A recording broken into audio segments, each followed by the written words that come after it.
Welcome, my friend. Come in and make yourself comfortable by the fire. I'm embarrassed that my butler wasn't able to meet you at the gate.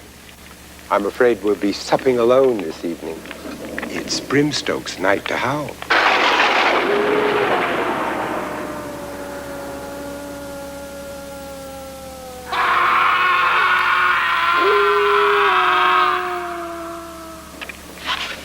Please forgive the minor theatrics. I simply can't resist a good scare. Frankly, my friend, these affected atmospherics, as startling as they can be, grow rather pale in the light of the story I am about to reveal. You have asked for the truth about Dracula, the monster most feared, whose restless soul has haunted generations. I must warn you, however, the truth about Dracula, about Vlad the Impaler, the great undead, is not for the timid. But my manners. Apologies, dear friend. Something to relieve a parched throat, perhaps. White? Red? Good.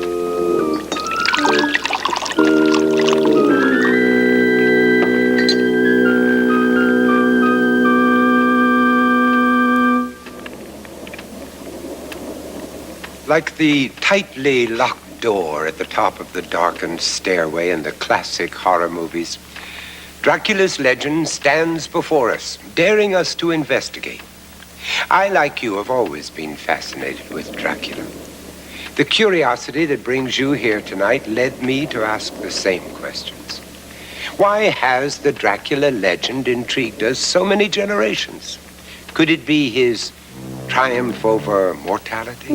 His hypnotic power over victims, the elegance of this gentleman killer, or the sheer thrill of being scared to death? Well, perhaps all of these elements combined have made Dracula the most popular character in the history of horror, inspiring hundreds of writers and filmmakers, but I caution you to approach this evening with more respect than one would have for an ordinary fictional character. For there is more truth than fiction in the story of Vlad Dracula. Though a legend surrounds him, I assure you that such a man actually lived over 400 years ago in the mountains of Transylvania, a very real country in the heart of Europe.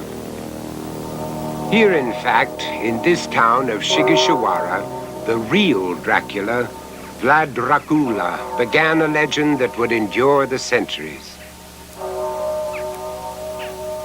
A brass plaque still announces the fact to passers-by. In this house, Vlad Dracula was born. And now the truth, my friend. Travel back with me to 15th century Transylvania.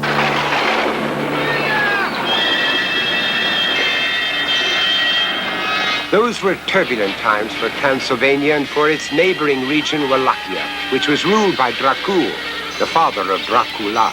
It was the height of the bloody and brutal holy wars, and the Islamic Turks had sworn to wipe out Christianity. This made the Turks mortal enemies of Vlad's people.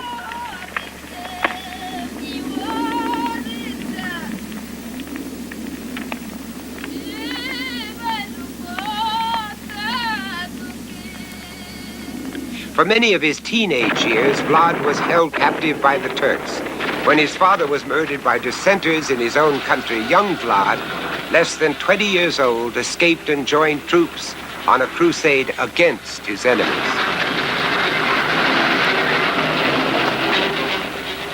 Within a few years, he had led several successful missions and was rewarded by his people with the same title his father had held, Crown Prince of Wallachia.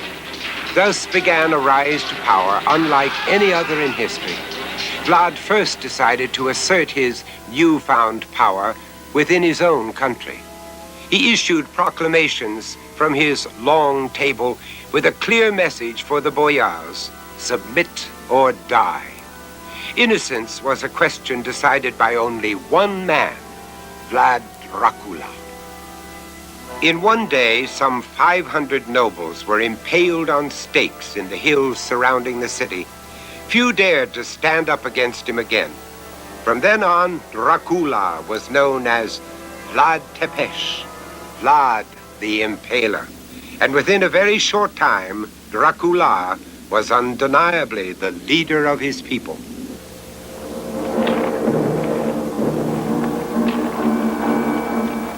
Secure in his own region, Dracula now turned towards Transylvania with an army 20,000 strong. The warning sounds were sent out. Vlad Tepes is coming. Vlad the Impaler is on the attack.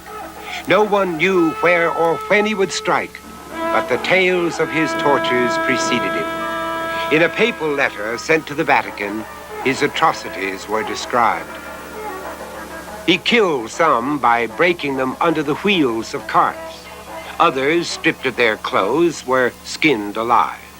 Others placed upon stakes or roasted on red-hot coals. Others punctured with stakes, piercing their heads, their breasts, their buttocks, and the middle of their entrails, with the stake emerging from their mouths. The Transylvanians tried to take refuge behind the secure walls of monasteries, but nothing could stop the bloodthirsty Vlad Dracula.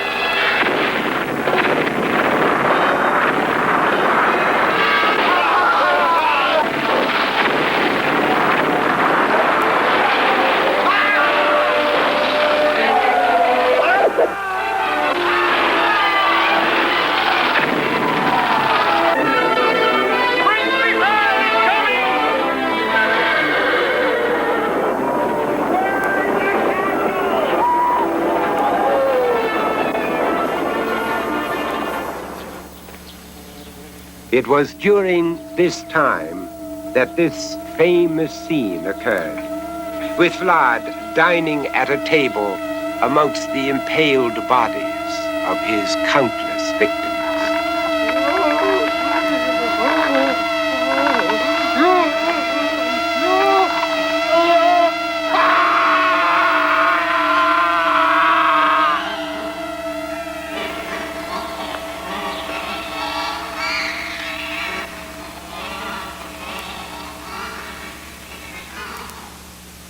By late 1461, Dracula, unquestionably in command of his homeland, decided to do battle with his old enemies, the Turks. In a series of surprise raids, and with the advanced stories of his treacherous ways spreading panic throughout the Turkish forces, Vlad secured victory after victory.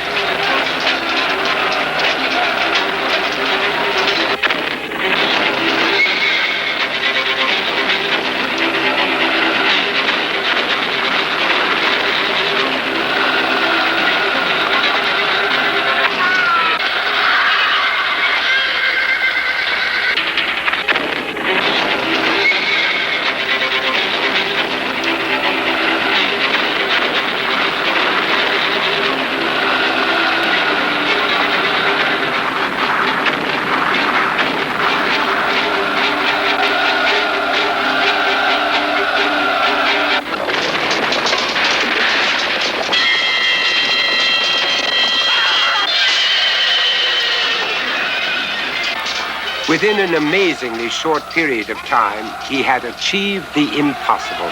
Leaving a bloody trail of conquered Turkish villages behind them, Vlad and his troops reached the Black Sea. This was a highly symbolic accomplishment, and those who choose to remember only those victories still call Vlad Dracula a hero. But Dracula's success was short-lived. Taking the matter somewhat more seriously, the Turkish Sultan sent 200,000 troops into Transylvania.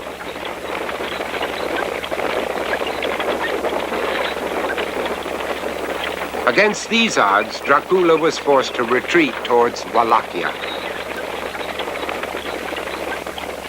He had no choice but to return to his castle, but Vlad wasn't alone. The Sultan sent a battery of troops after him, and Dracula's mighty castle was destroyed.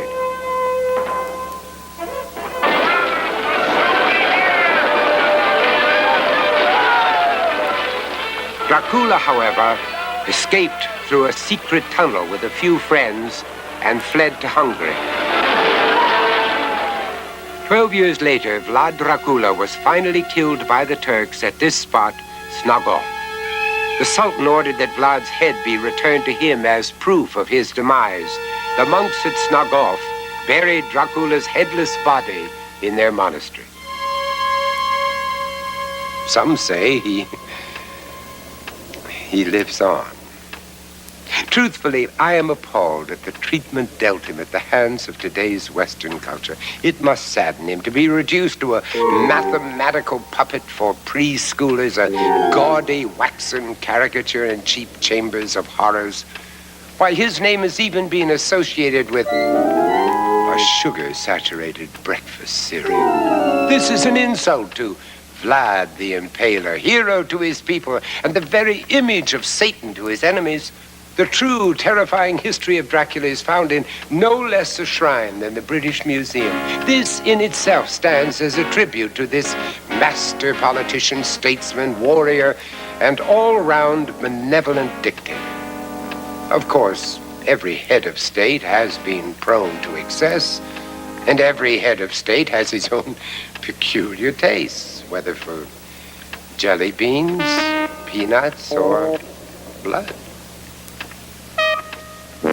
400 years after his death, Dracula found new life. It was Bram Stoker, an Irish novelist, who first introduced the Dracula legend to English literature. His research into the historical Vlad Dracula was painstaking, if you'll permit the pun. It was Stoker who changed Vlad from a bloodthirsty prince to a bloodthirsty vampire. Listen to Stoker's vivid description of a first meeting with the Count in his 1897 novel, Dracula. The driver suddenly turned down a narrow road, which turned sharply to the right. Soon we were hemmed in with trees, which in places arched right over the roadway, till we passed as though through a tunnel. Just then, the moon, sailing through the black clouds, appeared behind the jagged crest of a beetling, pine-clad rock. And by its light, I saw around us a ring of wolves with white teeth and lolling red tongues, with long, sinewy limbs and shaggy hair. All at once, the wolves began to howl. The horses jumped about and reared, and we kept on ascending. Suddenly, I was conscious of the fact that the driver was in the act of pulling up the horses in the courtyard of a vast, ruined castle, from whose tall black windows came no ray of light. What kind of a place had I come to? And among what kind of people? I heard a heavy step approaching behind the great door and saw through the chinks the gleam of a coming light. Then there was the sound of rattling chains and the clanking of massive bolts drawn back. A key was turned with the loud grating noise of long disuse, and the great door swung back. Within stood a tall old man, clad in black from head to foot, without a single speck of color about him anywhere. The old man motioned me in with his right hand with a courtly gesture, saying in excellent English, but with a strange intonation, "Welcome to my house. Enter freely and of your own will." He made no motion of stepping to meet me, but stood like a statue, as though his gesture of welcome had fixed him into stone. The instant, however, that I had stepped over the threshold, he moved impulsively forward. I said interrogatively, "Count Dracula?" He bowed in a courtly gesture as he replied, "I am Dracula. I bid you welcome. It is late and my people are not available. Let me see to your comfort myself." Well, from your expression, I can see that Dracula still isn't real to you. Well, can you begin to believe it? Can you imagine, for instance, that Bram Stoker's Castle Dracula might have existed? Well, it did. To ensure the strength of his reign, once and for all, Dracula used Easter, the most sacred of Orthodox holidays, as a trap. He encouraged a festive gathering of nobles and peasants on Easter morning, and then surrounded and captured them all. The old and sick were impaled and placed like fence posts around the city, while the young, healthy citizens were taken, still in their Easter costumes, and forced to work on the construction of Castle Dracula. They were fed as little as possible and worked until the clothes fell off their backs. No one knows how many years the construction took. No one knows how many died. He had built a perfect retreat closer to Transylvania, in a difficult spot to attack. Deep in the Carpathian Mountains, perched securely on a lofty crag, lies Castle Dracula. Today it stands in ruin, silent save for the moaning wind that echoes through its silhouetted majesty. One can only imagine the height of its battlements and the depth of its secrets. Oh yes, Castle Dracula was real, and to the Transylvanians so were vampires. The ornate frescoes on these old Transylvanian church walls tell the story of vampirism. According to tradition, should a man change his religion from Eastern Orthodox to Roman Catholicism, as Vlad Dracula did, he was excommunicated and upon death became a vampire. These drawings are vivid in detail, depicting the restless souls of the undead rising out of their graves. So, the legend has some basis in fact. The potential of such rich drama was quickly discovered by a young, booming film industry, both in Europe and Hollywood. The Dracula legend found new life in 1922 with the release of a German film entitled Nosferatu. Now, director Friedrich Murnau unfortunately could not secure the necessary copyrights from Mr. Stoker, so he changed things slightly.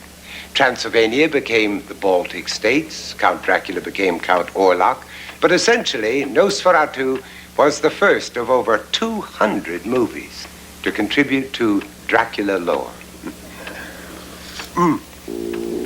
I have a copy of the film ready in the viewing room. Would you care to have a look at Dracula's first starring role? Oh, good. They just don't make them like this anymore. And it's a good thing, too.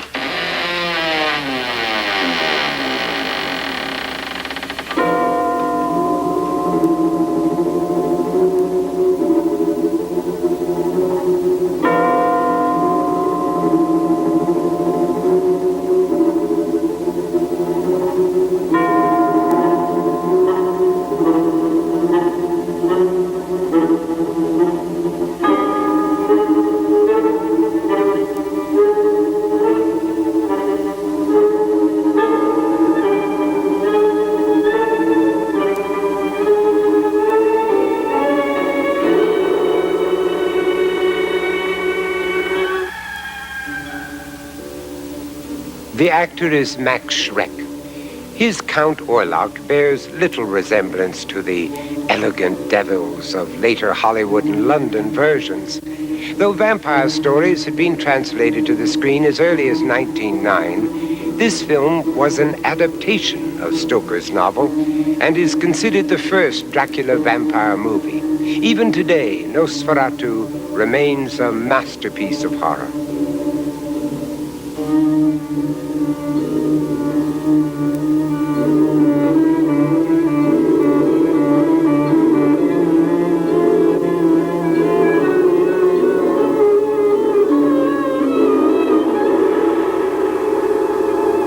I just love a good romance. Kind of brings a lump to the throat, doesn't it? But the story gets better with every telling, as each element is added to the tale. The fangs, the black silk cape, the hypnotic eyes, even the myth that a vampire casts no reflection in a mirror. The vampire Dracula is a development of the ancient legends, and it's surprising how many similarities exist between the blood-sucking undead of Dracula's time and the modern fictionalized vampire of today. There are the common, well-known myths, of course. Should one wish to remain totally prepared in case of vampire attack, I have assembled a small vampire emergency kit. Oh, yes. Here is the first item, garlic. And pungent it is. The mere presence of this deliciously smelly herb will keep away the vampire, and for that matter, anyone else except a very dedicated apprentice chef. Now, the Transylvanians used to smear the fresh-cut cloves of garlic about their doorways and window sashes. The cross, of course, has always been the absolute power over vampires. Its shape has defended many a film star from the fangs of Dracula. And here is the traditional wooden stake. Though it may seem to be a movie cliche, the wooden stake has more than a literary association with vampires, as I will later explain. Now, here are two tiny little bandages, just the right size. Guess you know what they're for. Now, this is something you may not have seen. It is a small replica of a tawaka. The real thing is much bigger, of course, and when struck, the very sound of it scares off every vampire within hearing distance. Now, I'm no expert, of course, so perhaps a proper demonstration would be in order. In Romania, the sounding of the tawaka is a ritual performed by the priests several times each day. Now, should you not succeed in scaring off the vampire, you must certainly destroy it at the earliest opportunity. There are specific instructions as to how to accomplish this. They are given in Romanian, so please allow me to translate. We bury the vampires away outside the village, up in the mountains by themselves, or at a crossroads far away from here. Nobody is safe from the vampire. So whenever strange things happen, you suspect right away that it's a vampire. The first thing to do is to go out and look at the graves in the cemetery. You look for freshly turned dirt or some other sign that a grave has been disturbed. You have to do this during the day. Vampires aren't dangerous during the day, only at night. That's when they come out to suck people's blood and make them sick and put a curse on people. So you go out to the cemetery in the daytime. If you see signs, you have to open up the grave and kill them. In some places, they kill a vampire by cutting off its head. The surest way to kill a vampire is by driving a stake through his heart. The stake has to be driven right through the vampire's body into the ground. But if you don't find him and kill him, he remains undead. Vampires are no quaint legend, nor is Dracula a theatrical character created through actors and special effects. No, he is terribly real. Certainly Hollywood has contributed much to the Western image of the Count. Many great men have played Dracula on the stage and screen. Most of them were my friends, though I somehow never had the opportunity to play the King of Evil. Maybe it's just as well. There are many classic film portrayals which have mixed fact with fantasy to create the popular image of Count Dracula.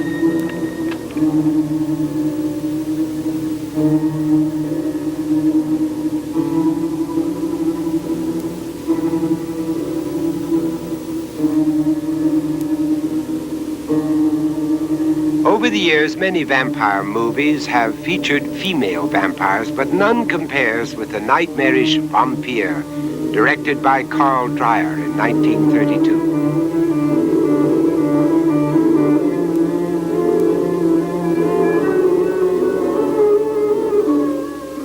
In this artistically acclaimed film, Dreyer presents his vampire as an ugly, old, witch-like woman. The horror is further enhanced by Dreyer's imaginative use of the camera. Such techniques as shooting through gauze to create a dreamlike haze are still used by filmmakers to this day.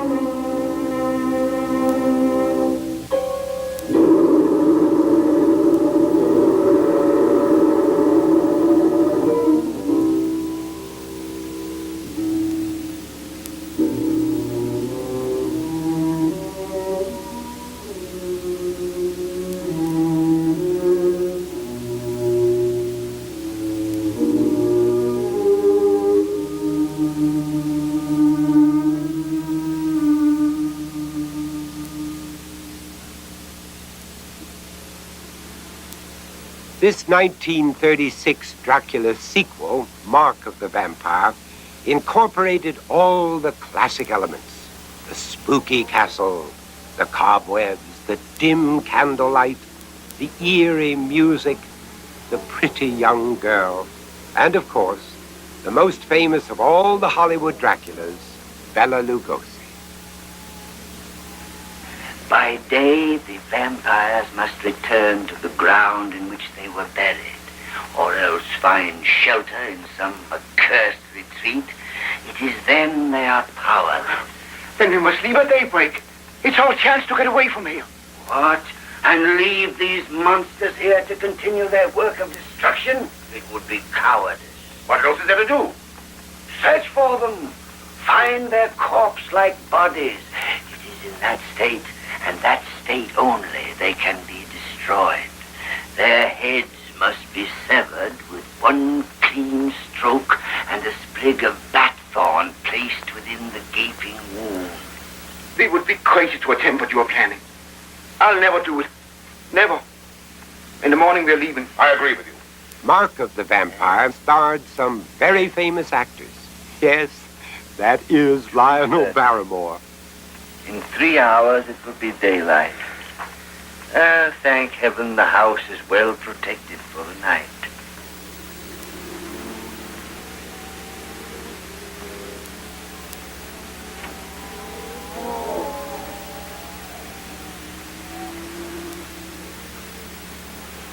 Ah, the classic Dracula pose, but not the classic ending. This vampire business has given me a great idea for a new act. Luna, this new act, I will be the vampire. Did you watch me? I gave all of me. I was greater than any real vampire. Sure. But get off your makeup. Yes, and help me with some of this packing. They have to shove this breaking job onto me. As the film industry progressed, so did the vampire story. In this 1943 production, Return of the Vampire, Bela Lugosi played a vampire who had been buried in London and was brought back to life by a World War II air raid. There's a blasted spike sticking out of his chest. You know, it ain't right for a man to be buried decent and proper like, and then go and get hurt by a blooming bomb splinter. That spike's got to come out before we bury him again.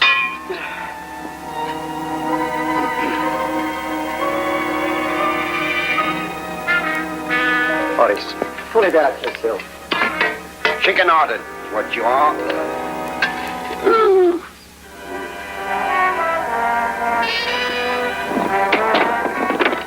Oh. What's that? Come on, Horace. Let's bury him and get it over with. With his lifelong servant, a werewolf named Andreas, Lugosi plotted his steps towards immortality. Lady Jane Ainsley and Professor Walter Saunders imprisoned me, deprived me of life for the past 23 years. It was my curse. Posing as an escaped German doctor, the vampire chose his victim carefully. Lady Jane, How will you do it, Master? through those she loves the most. Come on, find a new resting place.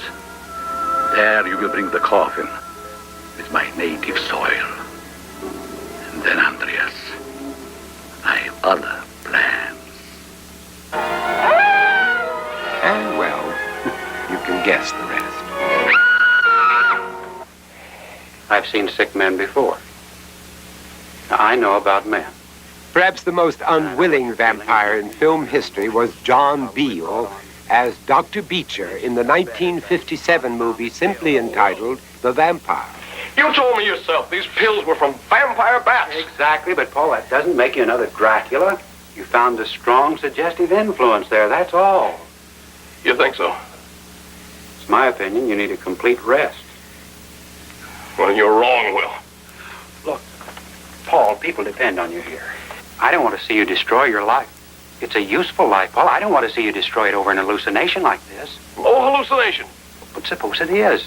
Look, suppose you confess to that killing last night. Paul, you'll never be able to pick up your work here again. It's a small town, Paul. It's a small town. People... Delving into the world of science fiction rather than straight horror, The Vampire tells the story of a doctor who unintentionally takes vampire pills. 11? Yeah, that seems to be the hour. That's as long as I can go without the pills. Now, nonsense. All right, Paul, I'll keep you from taking the pills. Now, you can trust me. I'll stay with you until 11 o'clock. So I'm right. There is a killer. How'd he do it? Well, it seems that this maniac extracts a small amount of blood from his victims' throats. And then, because he carries the disease virus in his saliva, he transmits it to them. But for some reason, he remains immune himself. Oh, come on, Will. Help me. I gotta... I can't do it. I can't wait like this. Can't you see what's happening to me? I can't see any different except your state of mind. Now, try to bear it just a little longer. Oh, I can't. You gotta help me. Look, I'm going to give you the sedative, Paul, in just a few minutes. I need it now. Please. Please. Oh, please. Doomed to taking lives by night and saving them by day. Ah, the dramatic irony. Having accidentally attained immortality, this pathetic character wants more than anything to die and to end his nightmare.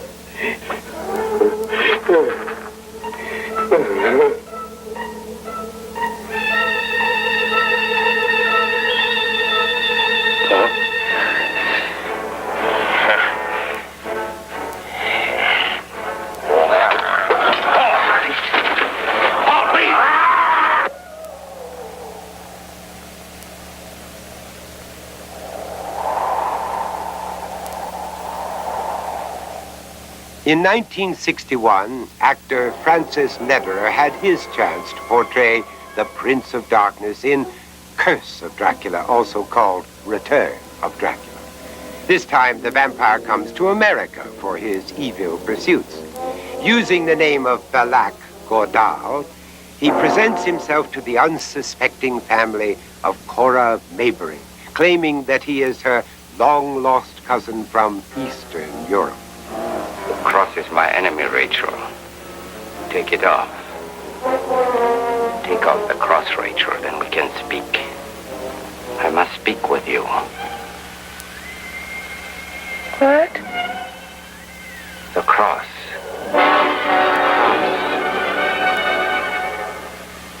You will do as I say. Yes.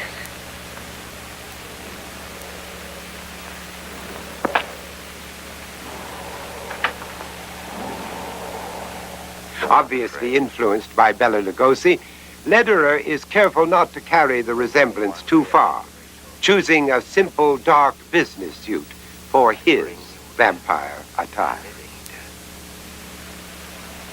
Are you afraid? No.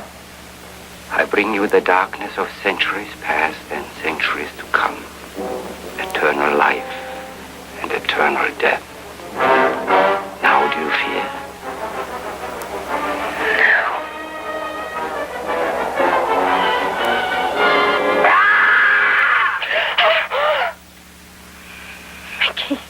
Don't you ever do that again. Get up, will you, Rachel? Try to help Mom finish making the costume. Out of the way. No. No, you must listen to me. You must listen to what I say. You shall not leave. You are bound to me. You shall die as you are bidden to die. Get out of the way!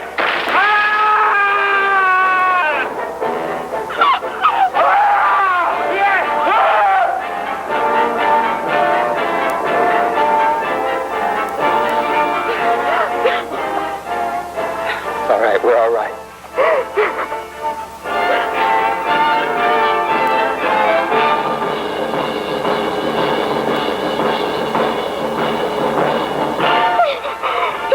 Don't look, honey, he's gone.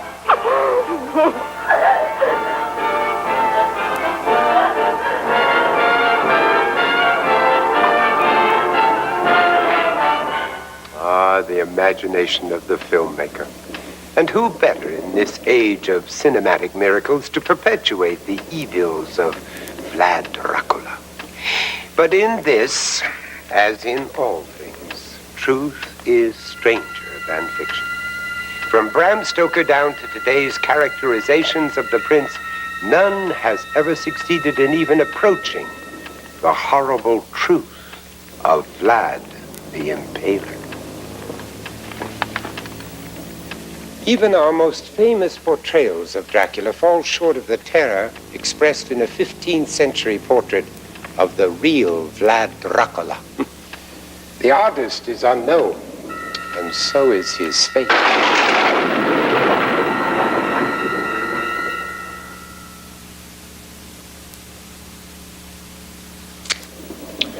Now you know what captured Bram Stoker's imagination. You understand the significance of Dracula and the wooden stake. Why little children in Romania warned to be good, or Dracula will get them. Much more influential than the threat that Santa might not bring a gift, don't you think? But there is much more you don't yet understand, more strange truths you have yet to hear. What could be stranger than the truth of Dracula's past, Dracula's present? To the people of Romania, still isolated from the modern world, Dracula and his legend live on. The stories play an important part in their lives. You see, my friend, Dracula does exist today. Where? Where else? In Transylvania. You seem to scoff at the truth. I beg you, do not leap to conclusions until you have heard the whole story. For stranger things are still to come.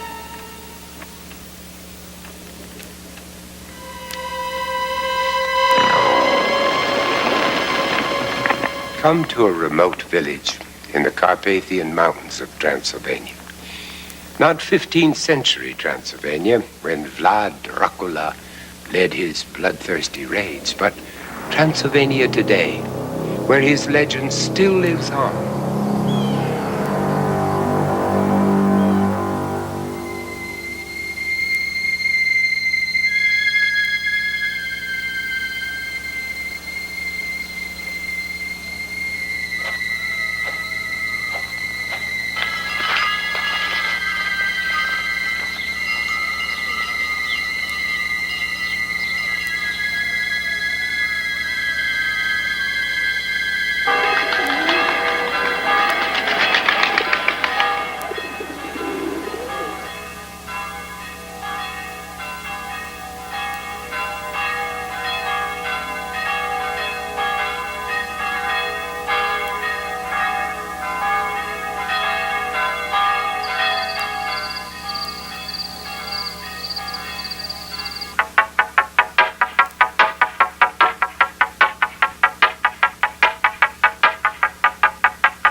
Here, a man has died. His body lies in state in his home, awaiting the funeral tomorrow morning. And outside, the villagers have gathered to perform an exorcism, an age-old ritual complete with wailing and fires and homemade masks to ward off evil, to ward off the vampires. To these villagers, this is a serious, one could say, life or death matter. If they succeed, the soul of their friend will leave his body and rise to heaven. If not, he could become a vampire, joining the great undead, destined to return and promote evil in their community. One double-sided mask shows the effigy of the historical decapitated Dracula on one side and the traditional vampire with hollow eyes, pale skin, and bloodied mouth on the other. Dracula, the great undead.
By the first light of morning, fear dwindles, but not precaution. Every care is taken to prepare the man's grave properly. In the graveyard, markers tell the story of how others in the village died. Here we see how this shepherd was murdered and then decapitated so that the victim could never come back to haunt his murderer. Such traditions still prevail. To these people, there is no greater fear than the fear of the undead returning. A hole is cut in the sheet covering the corpse. The lid of the wedge-shaped coffin is carefully laid on top, but no nails hold it in place. The grave is shallow.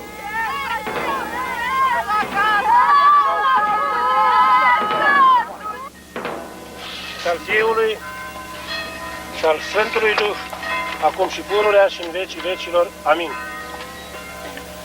These procedures make it easier for the villagers to detect any signs of unnatural life. Should anything around the grave be disturbed, they will see it and react accordingly. One can never be sure. Despite the greatest precautions, a person may be destined to become a vampire. And so it is that these creatures lurk in the villages of Romania, or so the peasants believe. And that's why their ritual extends past the cemetery into their daily life. As everyone knows, vampires hate garlic. So all that is precious to these people is protected by this herb. The livestock, and of course, the home. All possible entrances are covered. The windows and doors, even the chimney and keyholes. One can't be too well protected. The ceremonial mask reveals the two faces of Dracula, uniting two legends, the hero of Romania, the crusader, and the vampire, the great undead. Silly superstitions? Well, many have thought so. And many have attempted to disprove the legends through more practical and physical evidence of the life of Dracula. As you have seen, the historical proof of the existence of this prince of blood has served mostly to substantiate the legend of evil. And as every detail is unearthed, each seems to match a portion of the legend. Perhaps the most astounding evidence was supplied by an archaeological expedition mounted in 1936. In that year, scientists traveled to Transylvania, to the monastery of Snabov, to Vlad Dracula's grave. in search of the final truth. Today, Snogov is a gloomy place with only traces of its 15th century magnificence. Rich in legend, there are peasants here who say they've seen the ghost of Dracula rising from the lake. Who knows how many prayers and prisoners, famous people, and infamous acts these walls have witnessed through the centuries. Who knows how many secrets lie buried here.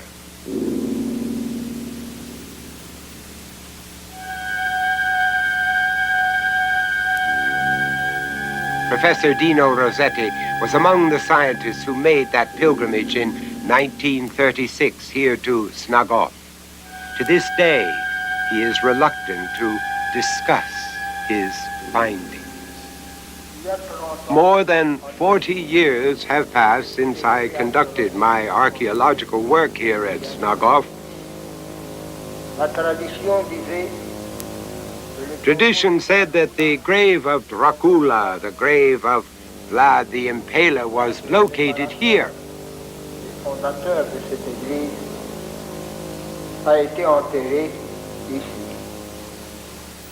Here in this part of the monastery, I had the opportunity to examine the grave. There was nothing to indicate that the grave had been disturbed or profaned. When the grave and the coffin were opened, I found that the clothing was well preserved and in quite good condition. A red silk garment with the arms folded across the chest, but to our absolute amazement, the body had completely disappeared from inside the clothes. Only the clothing was there, without a trace of the body.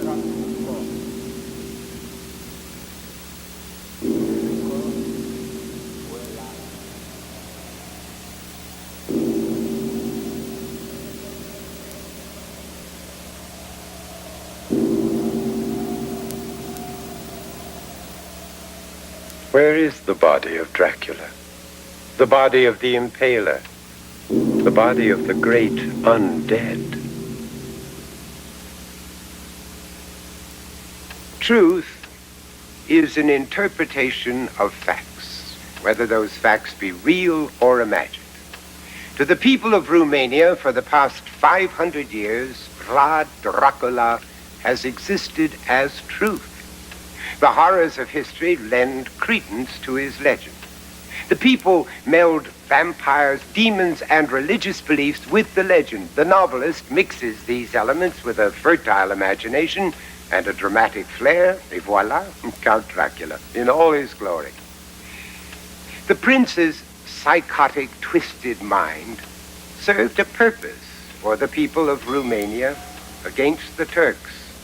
And his evil proves to be barbaric only in the light of the knowledge of successive generations.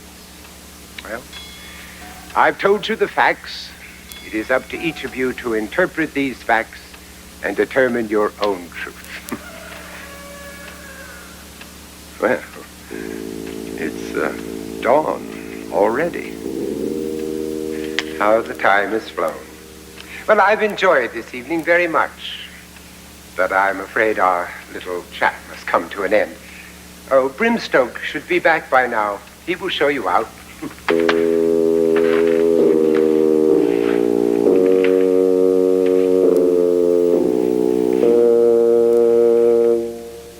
Good morning.